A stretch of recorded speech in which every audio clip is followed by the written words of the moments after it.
आप कहीं भी किसी भी मंदिर के रिलेटेड देखिएगा, किसी माँ को 3,000 रुपया पैसा नहीं दिया जाता है। मंदिर में करोड़ों घुस जाता है, वो हवा में निकल जाता है, हवाई हो जाता है, किंतु मदर्स लोग के हाथ में वो पैसा नहीं जाता है।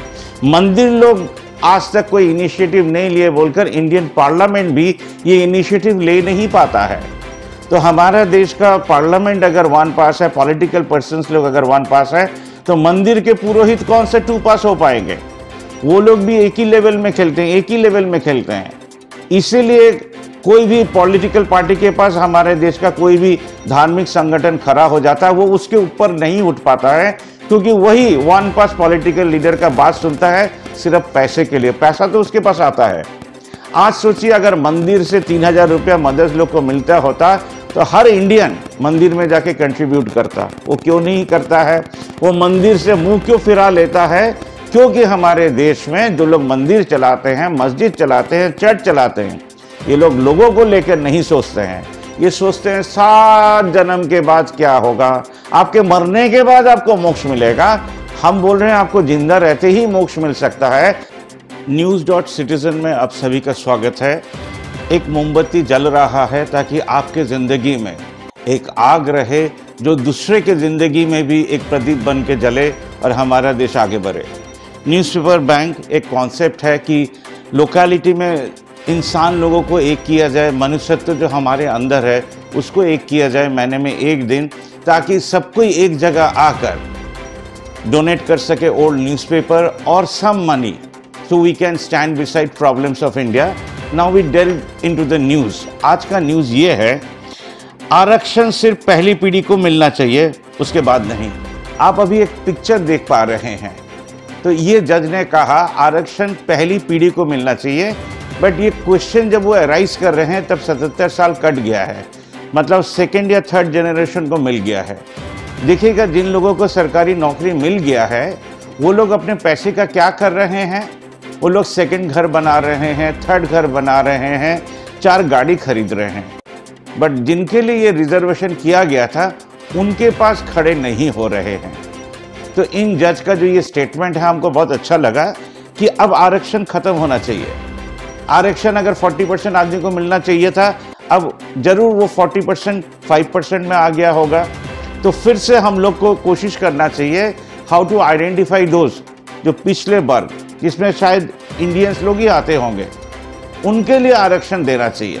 Instead of giving jobs, instead of giving seats in medical fields, they can be given monetary help.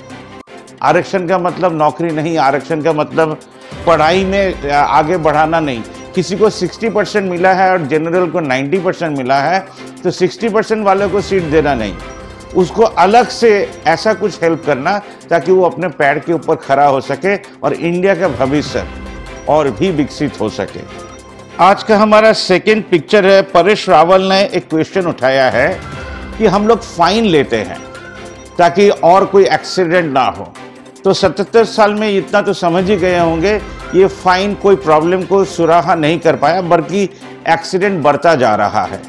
तो उनका सुझाव है मेडिसिन का दाम कमा दिया जाए और गुटखा और शराब जो हमारे देश में बिकता है ओपनली, उसका दाम 10 गुना बढ़ा दिया जाए, तो उससे जो इनकम होगा उससे दवाई का दाम भी कम सकता है।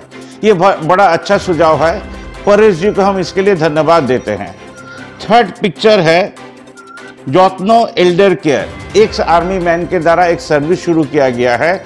हमने इसको वेरीफाई नहीं किया है, हमने फ़ोन नंबर में कॉल नहीं किया है, बट एक इंटरव्यू लेंगे, ये हम जरूर उनके पोस्ट में लिखे हैं। थैंक्स टू फेसबुक, जो हमारे पास ऐसा पिक्चर्स आते हैं जो हजारों शब्द कहते हैं। मैंने पकड़ ही ले रहे हैं कि जो जोतनो एल्डर केयर जो एक्स आर्मी मैन के द्वारा चलेगा, कुछ भी हो ये सर्विस ठीक तरह दे पाएगा। ये बहुत ज़रूरी है आज के दिन में। उसके बाद है Sunita Williams refuses to accept mister PM invitation. Sunita William जो 9 महीना अंतरिक्ष में थी, अब वो धरती पर उतर चुकी हैं। माने धरती मीन्स हमारे देश में जो युद्ध चल रहा है। देखिएगा, पूरा दुनिया में वार होता है एक दूसरे कंट्री के अगेंस्ट। इंडिया में ये कहा जाता है कि हम लोगों ने वार नहीं लड़ा। हम लोगों ने वार क्यों नहीं लड़ा? क्योंकि हम लोग एक दूसरे से लड़ते रहे। India is the only country after Pakistan Bangladesh, आप बोलना शुरू कीजिएगा, Pakistan Bangladesh is outcome of Indian people. तो इंडियन पीपल ने क्या कहा, जो कांग्रेस ने डिवाइड किया, अभी जो बीजेपी चला रहा है देश लास्ट 11 साल से, तो इनके पास तो 11 साल था। पाकिस्तान के प्राइम मिनिस्टर बांग्लादेश के प्राइम मिनिस्टर को बोलते हम लोग ऐसा एग्रीमेंट करें जो क्रिकेट टीम एक ही होगा, फुटबॉल टीम एक ही होगा, हॉकी टीम एक ही होगा, और हमारा बजट का 5% गरीबों के लिए रहेगा, जिनको हम लोग 5 लाख रुपया देंगे, एक्सीडेंट हो या नहीं हो, ताकि आस्ते आस्ते सबका स्तर ऊंचा होता रहे। ऑफिशियली जीडीपी के अगेंस्ट में जो टैक्स आता है, उस टैक्स के पैसे से 5 लाख परिवार लोग को दिया जाए, एक्सीडेंट हो या नहीं हो। किसी लड़की का चोरी हो गया तब उसको पैसा नहीं दिया जाता है, वो लड़की अगर घर वापस आ जाए तब उस फैमिली को दिया जाता है। तो क्या हमारा देश Pakistan Bangladesh is promoting kidnapping? हो सकता है हम गलत बोल रहे हो, तो हम चाहते गवर्नमेंट का कोई ऑफिशियल आके इसको एक्सप्लेन करे। आज जब कप्पन जी को अरेस्ट किया गया हाथरस को कवर करने के लिए, तब से आज तक बीजेपी यही कोशिश कर रहा है कि हमारे देश में जो संप्रचार बिल है उसको किसी तरीके से गैग किया जाए। तो हमारे देश के जितने भी यूट्यूबर्स हैं, जितने भी सांबादिक हैं, बीजेपी का होकर जो भी एक अक्षर भी बोलते हैं, वो लोग nearly they are working against the nation. क्योंकि अगर आपका कोई माउथ, आपका कोई मुंह अगर बंद कर देना चाहे, आपका गला कोई टीप देना चाहे, अगर एक सांबादिक को चुप करा देने का मतलब है आप डेमोक्रेसी को चुप करा रहे हैं। अगर ऐसा कोई काम आप करते हैं तो उसके फेवर में एक भी शब्द कैसे किया जा सकता है, कैसे बोला जा सकता है? तो ग्रॉक, एक एलन मस्क का कंपनी जो नया खुला है, जिसके हाथ में कोई काम है नहीं, इंडियंस लोग उनको बेवकूफ सा सवाल पूछ रहे हैं, जो सवाल का उत्तर लास्ट 11 साल से इंडियन जर्नलिस्ट लोग ही दे रहे हैं। पीएम का सर्टिफिकेट, पीएम का ये, पीएम का वो, कांग्रेस ने कितना दान किया, कांग्रेस ने क्या किया, मुस्लिम लोग हमारे देश के इंडिपेंडेंस के लड़ाई में कितना इन्वॉल्व थे, ये गधे लोगों को नहीं मालूम है, बाद बाकी सभी को मालूम है। तो ग्रॉक अगर एआई है, ग्रॉक अगर 3 लेटेस्ट वर्जन है, तो इसका अगर यूज ऐसा होता रहा कि हमारे देश में पीएम क्या कर रहे हैं, सोनिया जी कहाँ काम करती थी, तो कितने बेवकूफ़ लोग होते होंगे हमारे देश के जो ये क्वेश्चन करते हैं। ये क्वेश्चन नहीं करते हैं कि हमारे देश के 80 करोड़ जनता को जो पीएम कह रहे हैं, खाना खिला रहे हैं, इसका वायबिलिटी कहाँ है, इसका डाटा एंट्री कहाँ है, कौन से सॉफ्टवेयर ये कंफर्म करेगा जो इतना आदमी को राशन मिल रहा है? ये है सबसे बड़ा क्वेश्चन। और हमारे देश से पॉवर्टी हटाने के लिए कौन से मिनिस्टर काम कर रहे हैं और कौन सा काम कर रहे हैं जो 77 साल से पॉवर्टी हट ही नहीं रहा है। 77 से जो स्लोगन गया मैडम इंदिरा गांधी के थ्रू, अभी तक वो पॉवर्टी नहीं हटा। तो इसका पीछे का राज क्या है? हमारे देश में जो नोबेल प्राइज विनर भी है, वो लोग क्यों नहीं सक रहे हैं? मिड डे मील तो ऑलरेडी फेल कर गया है, तो स्कूल सबको रीओपन करने के लिए हमारे देश के पीएम का सोच क्या है? अगर कोई सोच आदौ है क्या नहीं, ये भी तो सोचना जरूरी है कि आप 6,000 रुपया देके एक बच्चे को पढ़ा रहे हैं 20 साल, जब अपर में पढ़ने जाएगा तब और ज़्यादा पैसा देकर आपको मालूम पड़ा सिर्फ 8,000 का नौकरी मिलेगा, तो आप 20 साल किसके ऊपर इन्वेस्ट कर रहे हैं? हमारे देश का LIC मैक्सिमम 25% आदमी के पास ही पहुंचा है। और अगर आप मेडिक्लेम दे रहे हैं, आपका एक ऑपरेशन हो रहा है, आपका कवरेज 5 लाख का है, हम पीएम का कवरेज का बात ही छोड़ दे रहे हैं, उसमें तो गलती कितना हो रहा है ये न्यूज़ आपको मिल रहा होगा कि एक बंदा गया हॉस्पिटल, तो हॉस्पिटल ने पूछा कि आपके पास पीएम मेडिकल फंड का वो कागज़ है? बोला हाँ है। तो बोले आपका एक पैर काटना पड़ेगा। तब वो बोले नहीं, हम आपके यहाँ ऑपरेशन नहीं कराएंगे, कहीं और कराएंगे। तब बोले 35,000 रुपया कैश दो। ये आपका पार्लियामेंट के अंदर में किसी ने ये कहा है, वहाँ से सुनकर हम ये बता रहे हैं। तो पीएम का जो मेडिकल फंड है उसका मिसयूज हमारे ही देश में होगा, बल्कि ये उल्टा नहीं हुआ आज तक। सोचिए आप कोई चीज़ लॉन्च कर रहे हैं तो आपने पूरा इंडिया को बता दिया, क्योंकि हम लोग ऐड के ऊपर खर्चा करते हैं, बट किसी को कार्ड इशू नहीं किया। वो अस्पताल का काम होगा आपका ठीक तरह ट्रीटमेंट करके आपको बिल नहीं बना के, गवर्नमेंट को बिल बना के आपको एक कार्ड दे दे। अगर ये दायित्व तो सब हॉस्पिटल को दिया जाता है तो उनको पैसा भी ठीक मिलता है। जो 2.5 लाख मिलने के बाद ही हम कार्ड इशू करेंगे, मेरा बिल पेमेंट होने के बाद ही हम इशू करेंगे। तब हमारे देश के जितने भी पेशेंट पार्टी हैं वो गवर्नमेंट को बोलते हैं हाँ हमने ऑपरेशन कराया, मेरा ऑपरेशन हो गया है, आप इसको पैसा भेजो तब हम हॉस्पिटल से रिलीज मिलेगा। तब एक भी डुप्लीकेट काम नहीं होता। क्योंकि इंडियन गवर्नमेंट अभी क्लास 1 में पढ़ रहा है, क्योंकि हमारे देश में किसी को तो कुछ पास करके आना नहीं पड़ता है। आपका स्ट्रेंथ ज़्यादा है, आपका पावर ज़्यादा है, तब आपको प्राइम मिनिस्टर बना दिया जाता है। तो हमारे देश के एजुकेटेड लोग अभी भी एक नहीं हो पाए हैं। अभी भी हमारे देश के एजुकेटेड लोग कुटुंब ऐप में आकर 40 करोड़ इंडियन ने रजिस्टर्ड नहीं किया है। अभी भी हमारे देश के लोग महीने में 50 रुपया देकर हमारे देश का प्रॉब्लम को सॉल्व नहीं करते हैं।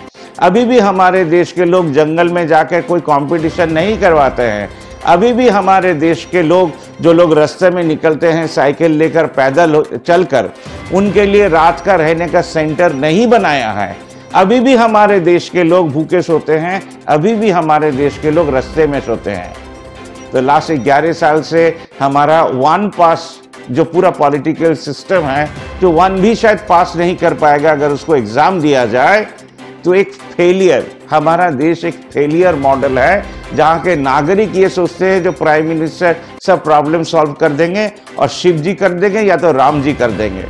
तो इतना सारा गॉड, इतना सारा सब कुछ इन्वेंट करने के बाद, डिस्कवर करने के बाद वी आर फेलियर। इसका मतलब हम लोग सबको लेकर डूब रहे हैं। आप महाकुंभ में डूबिए या गंगा में डूबिए या जमुना में डूबिए, डूब हम लोग सबको ही रहे हैं, सब कुछ रहने के बावजूद। तो हमारे देश के इंटेलिजेंट लोगों को बोलेंगे आप लोग का प्राइजिंग हो, तब जाके ये देश सुधर सकता है। प्रकाश राज ने एक बहुत बढ़िया कोटेशन दिया है, that must be shared with you. जो हम लोग आकाश में जा रहे, ये बात हम भी बहुत बार बोलते हैं, और एक जगह ग्रेव को, औरंगजेब के ग्रेव को डिग कर रहे हैं। क्यों कर रहे हैं? क्योंकि उसके बाहर इनको कुछ नहीं आता है। It is called rapping of the country, rapping of thoughts and rapping of those महान व्यक्तिज जिन लोगों ने इंडिया को बनाया है। Every country is a thought process. Thought process के अंदर क्या क्या आता है कि हम लोग बुजुर्ग आदमी लोगों के पास पेंशन देकर खड़े होंगे। हर इंसान जो अभी पैदा हो रहा है 23 साल के बाद उसको नौकरी मिलेगा, तो उसका प्रोविजन बनाना। बट हमारे देश के लोग बाग गोरू को पूछते हैं और अपनी माँ के पास खड़े नहीं होना चाहते हैं। आप कहीं भी किसी भी मंदिर के रिलेटेड देखिएगा, किसी माँ को 3000 रुपया पैसा नहीं दिया जाता है। मंदिर में करोड़ों घुस जाता है, वो हवा हवा में निकल जाता है, हवा हवाई हो जाता है। तो मदर्स लोग के हाथ में वो पैसा नहीं जाता है। मंदिर लोग आज तक कोई इनिशिएटिव नहीं लिए बोलकर इंडियन पार्लियामेंट भी ये इनिशिएटिव ले नहीं पाता है। तो हमारा देश का पार्लियामेंट अगर 1 पास है, पॉलिटिकल पर्सन्स लोग अगर 1 पास है, तो मंदिर के पुरोहित कौन से 2 पास हो पाएंगे? वो लोग भी एक ही लेवल में खेलते हैं, एक ही लेवल में खेलते हैं। इसीलिए कोई भी पॉलिटिकल पार्टी के पास हमारे देश का कोई भी धार्मिक संगठन खड़ा हो जाता है, वो उसके ऊपर नहीं उठ पाता है, क्योंकि वही 1 पास पॉलिटिकल लीडर का बात सुनता है सिर्फ पैसे के लिए। पैसा तो उसके पास आता है। आज सोचिए अगर मंदिर से 3000 रुपया मदर्स लोग को मिलता होता तो हर इंडियन मंदिर में जाके कंट्रीब्यूट करता। वो क्यों नहीं करता है? वो मंदिर से मुंह क्यों फिरा लेता है? क्योंकि हमारे देश में जो लोग मंदिर चलाते हैं, मस्जिद चलाते हैं, चर्च चलाते हैं, ये लोग लोगों को लेकर नहीं सोचते हैं। ये सोचते हैं 7 जन्म के बाद क्या होगा, आपके मरने के बाद आपको मोक्ष मिलेगा। हम बोल रहे हैं आपको जिंदा रहते ही मोक्ष मिल सकता है अगर इस देश के लोगों के संबंध में आप बोले और उनके पास खड़े होने का ये सिस्टम बनाए, जिसको हम न्यूज़पेपर बैंक बोल रहे हैं। महीने में 1 दिन आपको खड़ा होना है। फिर हम लोग प्रकाश राज को छोड़कर अब आगे बढ़ते हैं। एक ठो आईटी का कर्मी, बंगाल का ये न्यूज है, 7 तल्ला या 10 तल्ला चढ़ के वो जंप करके मर गया। ये आदमी जितना दिन जिंदा था वो शेयर नहीं कर पाया। एक मेल फीमेल का बात नहीं कर रहे हैं, वो लोग शायद ज़्यादा स्ट्रांग होती होंगी। एक मेल, एक पुरुष वो जम करके मर जाता है। तो काफी सारे लोग काफी सारे बात बोलते होंगे, इसका इन्वेस्टिगेशन भी होगा। इन्वेस्टिगेशन रिसर्च में क्या निकलेगा? या तो वो किसी से लोन लिया था वो वापस नहीं दे पा रहा है, या तो वो ऐसा कोई अफेयर कर रहा होगा जो एक्सपोज हो जाएगा कल, वो बोल नहीं पा रहा है, या तो वो नॉर्मल एक ठो डिप्रेसिव आदमी है, अच्छा सैलरी मिलने के बावजूद, इंटेलिजेंट होने के बावजूद उसने झाप दे दिया। But the most important problem is he could not share his depression with his friends or with doctors. Doctors कह रहे हैं उसने डिप्रेशन शेयर किया, he was taking tablets. But what was the main problem? That nobody could find out. ये है असली India. हम लोग प्रॉब्लम को फेस नहीं करना चाहते हैं, इसलिए इवेंट बना देते हैं हर चीज का। इसलिए Aurangzeb is an event of BJP. और जो भी सांबादिक लोग बीजेपी के फॉर्म में एक शब्द भी कह रहे हैं, वो अपने अगेंस्ट को, अपने आप को खून कर रहे हैं, क्योंकि बीजेपी हरदम कोशिश कर रहा है ऐसा कोई बिल लाए जिससे सांबादिक लोग का मुंह बंद कर दिया जाए, गैग कर दिया जाए। Through Adani he has bot many news channels. वो चैनल देखना हमारे देश के लोगों ने बंद कर दिया है, बट हमारे देश के लोगों ने अभी तक वो बंद नहीं किया है कि हम लोग किसी को पैसा देंगे नहीं टीवी देखने के लिए। मोबाइल के लिए तो दे ही रहे हैं, मोबाइल का दाम तो बढ़ ही गया है। तो करोड़ों लोग अगर टीवी देखना बंद कर दें, उसका बिल देना बंद कर दें, तब इनको समझ में आएगा जो असलियत में नागरिक का पावर कितना होता है। ये हमारे चैनल से जरूर से बोलना चाहेंगे। वर्ल्ड स्पैरो डे, आपने लास्ट कब ये चिड़िया को देखा है? जरूर से कमेंट बॉक्स में दीजिएगा, लिख दीजिएगा, इज वेरी इंपॉर्टेंट। हमने लास्ट इसको उड़ीसा के जंगल में देखा, बट अगर आप श्रीरामपुर में बोल रहे हैं काफी दिनों से नहीं देखा, ये आज हमको लगा जो आपके साथ शेयर करें। इलॉन मस्क का जो ग्रॉक बोलकर जो नया सॉफ्टवेयर निकला है, क्योंकि हमारे देश के असहाय नागरिक ऐसा क्वेश्चन कर रहे थे, जो वो उत्तर दे रहा था, बीजेपी डर के मारे ये कह रहा था कि इसको रोकने के लिए हम लोग कोई बिल लाएंगे। एलोन मस्क आपको मालूम ही है, दुनिया का रिचेस्ट पीपल के अंदर आता है, और हमारे देश में रिचेस्ट पीपल लोग थोड़ा मूर्ख होते हैं, इसके कारण कि उन लोग समाधान नहीं करते हैं। उन लोग चाहते नहीं है हमारे देश का सब प्रॉब्लम समाधान हो। तो हमारे देश में सबसे इंटेलिजेंट सर्विस को लॉन्च इसलिए किया जाता है ताकि हमारे देश के 23% गंवार लोग ये क्वेश्चन कर सकें। बट इंटेलिजेंट लोग क्या क्वेश्चन कर रहे हैं ये किसी चैनल ने नहीं दिखाया। हमने कल काफी कोशिश किया ट्विटर में खोजने का, that did Indians ask any intelligent question, and the answer is very much no. उसके बाद Allahabad high court, Allahabad high court ने कल एक वेरी कंट्रोवर्शियल, बट वो जो ठीक समझ रहे हैं उसी का पिक्चर हम आपको दिखा रहे हैं। उन्होंने ये कहा है, जो शब्द का हम व्यवहार नहीं कर पा रहे हैं, कि इधर हाथ देना रेप नहीं है, पजामा का नाड़ा खोलना रेप नहीं है। उसके बाद एक आदमी और क्या करेगा रेप करने के लिए, वो पूरा करने के बाद उसको रेप कहा जाएगा। तो ये जज जरूर बहुत इंटेलिजेंट होंगे, क्योंकि इंटेलिजेंट लोग को ही हमारे देश में ऊपर भेजा जाता है अपॉइंटमेंट देकर, और इन्हीं लोगों का हाथ पकड़कर आज हमारा देश गरीब है। इन्हीं लोगों का हाथ पकड़कर हमारे देश को क्रिमिनल लोग को खिलाया जा रहा है, पिलाया जा रहा है। पुलिस से कोऑपरेटिव मूवमेंट नहीं करवाया जा रहा है, उनको कहा जा रहा है रास्ते में खड़े होकर फाइन लो, आप सूरज का गर्मी को सहन करो। कलकत्ता में सर्जेंट लोग का ड्यूटी 8 से 6 घंटा कर दिया गया है, बट उनसे कोई कोऑपरेटिव मूवमेंट नहीं कराया गया है।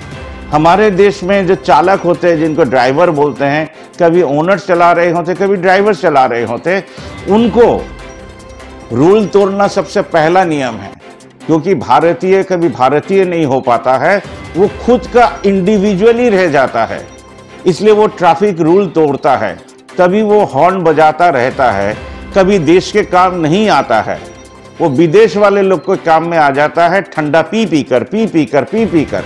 जितना भी युद्ध देखिएगा करोड़ों खर्चा कर देते हैं अपने ऊपर, बट देश हित में कोई भी इंडिविजुअल ऑर्गेनाइजेशन अगर पकड़ ले, SFI पकड़ ले, 800 पकड़ ले, ओमुक पकड़ ले, तोमुक पकड़ ले, वो देश के काम नहीं आते हैं।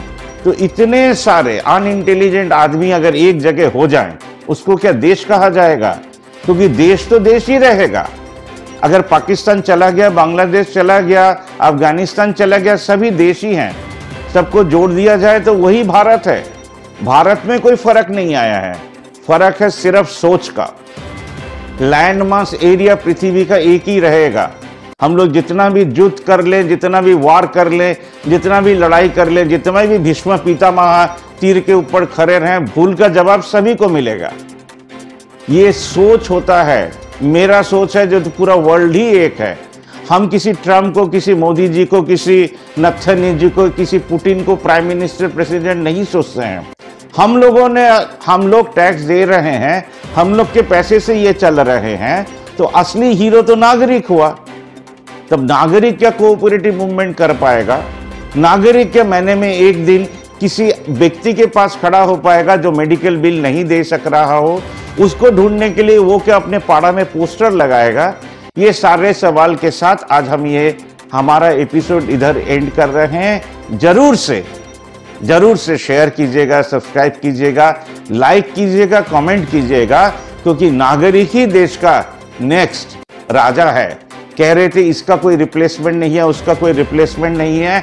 हर आदमी का रिप्लेसमेंट है, सिर्फ नागरिक का रिप्लेसमेंट नहीं है। हम लोग 140 करोड़ क्यों हैं? हमारा काम क्या है? जब इधर सूरज उठेगा, सूरज तो उठ के दिन का लाइट ला देगा, आपका काम क्या होगा?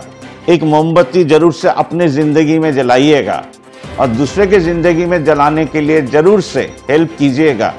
महीने में एक दिन अपने लोकेलिटी में एक होइएगा, ये डोनेशन देने के लिए, एक रजिस्टर खोलने के लिए कि हम लोग थे, हम लोग रहेंगे, ताकि 100 साल के बाद भी आपका नेक्स्ट जनरेशन बोल सके, जो फादर लोगों ने एक रजिस्टर खोला था, मदर लोगों ने एक रजिस्टर खोला था, तब जाके हमारे देश में खुशहाली आया था।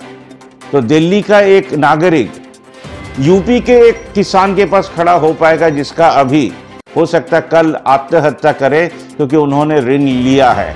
ये इन्वेस्टिगेशन हमारे देश में जो होता है, और एक इन्वेस्टिगेशन होना चाहिए कि आपके पास हम कैसे खड़े होंगे। हमने इतना बात इसलिए किया कि हम लोगों ने 36 सेंटर सेफ शेल्टर का खोल दिया है, और हम लोग सेंटर भी खोलने जा रहे हैं, ताकि हमारे देश के पद्मश्री के पास हम लोग खड़े हो सके, आपके पास खड़े हो सके, शहीद के परिवार के पास खड़े हो सके और उनको लेकर काम कर सके। इंडिया का भविष्य आपके हाथ में है। वोट जरूर से दीजिएगा, और इस अंगली से ही शेयर कीजिएगा, इस अंगली से ही कमेंट कीजिएगा, ताकि हजारों यूट्यूबर को आपके माध्यम से नौकरी तो नहीं बट कमीशन ठीक ठाक मिले। धन्यवाद। हम नरेश जैन।